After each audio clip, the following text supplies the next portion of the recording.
So what is Airsoft? Well, if you went out and bought this DVD, you probably already know. But if you just got grabbed by somebody wearing DPM saying, "Oi, come here and look at this," well, we're going to show you what you've been missing out on for the last few years. Airsoft was born in the Far East in the 1980s as a way for Japanese teenagers to be able to own toy guns that look just like the real thing. Back then, the guns looked reasonably good, and they shot a small 6mm plastic BB with almost enough power to go through a bit of paper. Technology's been improving since then though, and now things are much better. There are a lot more models for people to own, and by and large they look great. They work better too. Modern electric replicas can shoot thousands of BBs without a single jam, and thanks to newer inventions like hop-up, BBs can travel much further with no additional power provided by the gun. So here we are in the new millennium, and this is what airsoft guns look like now. We've got expensive electric rifles with a motor in the grip, and we've got much cheaper plastic pistols that run on gas and are a lot more fun to use. Now these do look very similar to the real guns they're copying, but that's the point. That's also where the similarity ends. Airsoft replicas are made from weak materials that are just strong enough to work as an airsoft gun. Inside, these replicas have gears and pistons and all sorts of other clever parts that make them work. Real guns use totally different systems and parts. They're made of better quality, strengthened materials, and absolutely everything has to be made to the highest standard to avoid injury for the person using it. To take a closer look at the differences, let's look at the different way that real guns and airsoft guns shoot. To start with, here's an Airsoft Glock 19 replica. This one's powered by gas and gives a fairly realistic looking blowback action.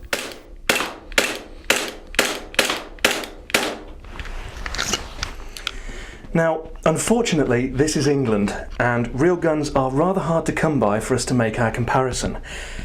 But I've got an idea.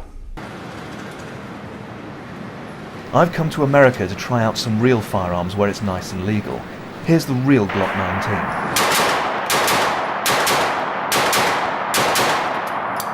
19. It's a lot louder, and you can see the massive difference in recoil. This is an electric Airsoft MP5 replica, powered by a battery and a motor. You can hear the motor whirring, and you can hear the BBs popping out of the front end too. It's also so safe that the cameraman can stand in front while I'm firing it. Certainly something I wouldn't want to try with the real one. Full mag.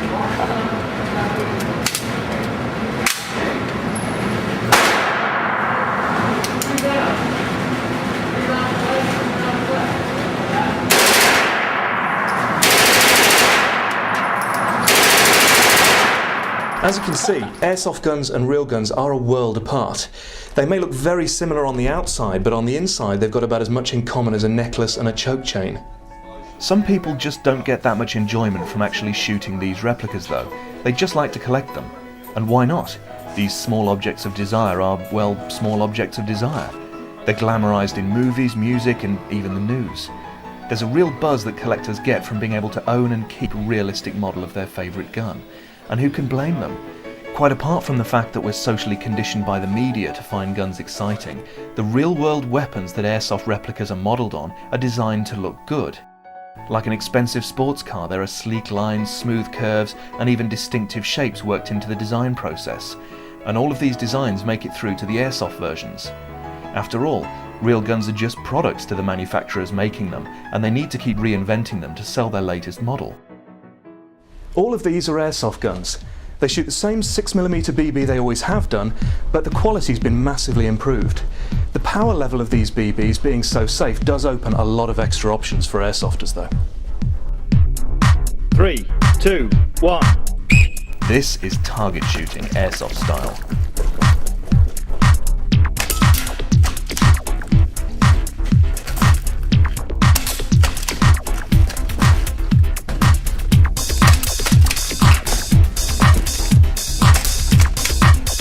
Because airsoft BBs are shot at such low powers, they're not a danger to people wearing the right eye protection. As such, elaborate target shooting ranges like this one can be set up without needing to worry about the safety of the range marshal or spectators. Targets can be anywhere, in front of you, behind you, hidden in a doorway. They can even move around on some ranges.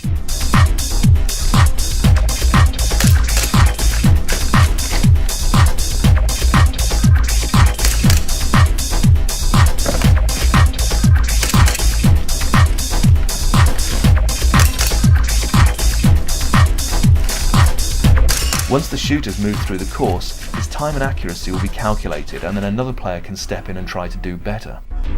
Of course, there is another major part of Airsoft that benefits from the safe power levels: skirmishing. This is Airsoft skirmishing. It's a similar idea to paintball, but with cheaper ammunition and safer guns. The idea of practically all Airsoft games is to shoot your opponents before they shoot you, but the gameplay itself can be very varied. At one end of the scale we have short, high-energy games with an emphasis on fun. These games can feature flags that need to be captured, zombies that need to be shot, cuddly toys that need to be rescued, and even a bit of dancing if the mood strikes.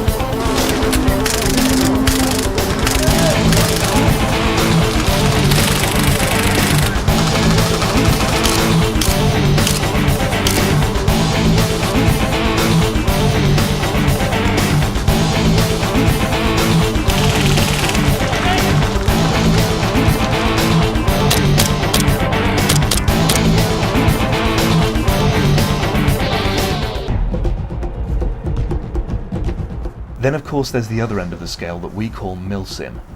Milsim is short for military simulation, and it's something that's popular now all over the world. Because of the realistic look of the Airsoft replicas, they fit right into the complex and detailed scenarios. All of a sudden, no one's interested in capturing a flag anymore. They're out to capture buildings, vehicles, and intelligence. Scenarios can be so realistic that they can go on for days and have several different goals that lead on from one another.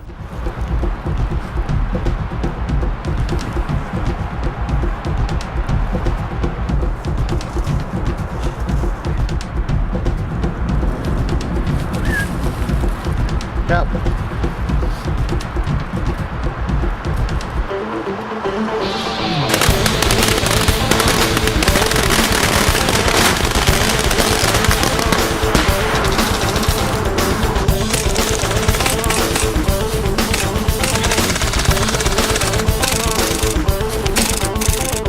Yeah, go.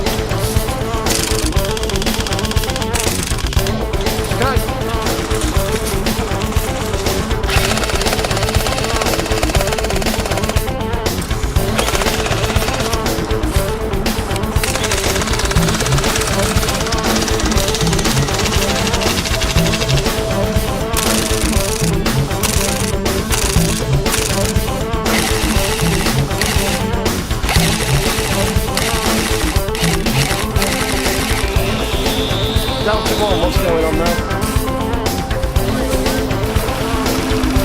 They're making a big push on here now. Quickly capture it, Jet! Get back in!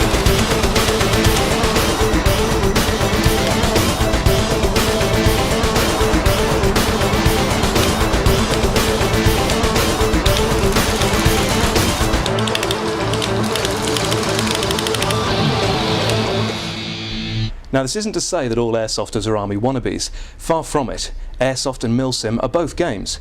This is Airsoft, not the military. No one gets hurt, anyone can step out of the game at any time they want, and everyone gets a break for lunch. This is the military. Yes, I've come to Sennybridge, one of the British Army's biggest training areas in the UK, just to show you the difference between Airsoft and the Army. As you can see, it's very different. Everyone knows what everyone else is doing without having to look, teams work together seamlessly to achieve their goal, and the stakes are a lot higher. Here, you can't just step out of the fight for 10 minutes to go to the bathroom, and it would be seriously frowned upon if you started questioning orders to move out of your nice cosy bunker.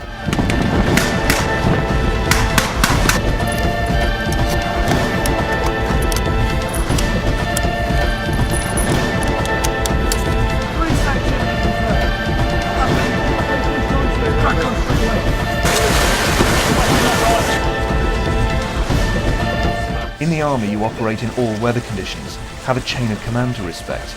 You have to deal with innocent protesters and children. You're an ambassador to your country at all times. You can't just stop when you get tired, and how do you think your average airsofter would cope with something like this happening? They've allowed me to go with them by special permission from operational command. I'm not going to be able to film the entire thing, but we are going to be able to film... Take cover! Yes, just as I was about to leave on patrol with the troops and totally without warning, our camp got mortared. Within seconds, everyone was busy. There was no panic, just a lot of shouted communication.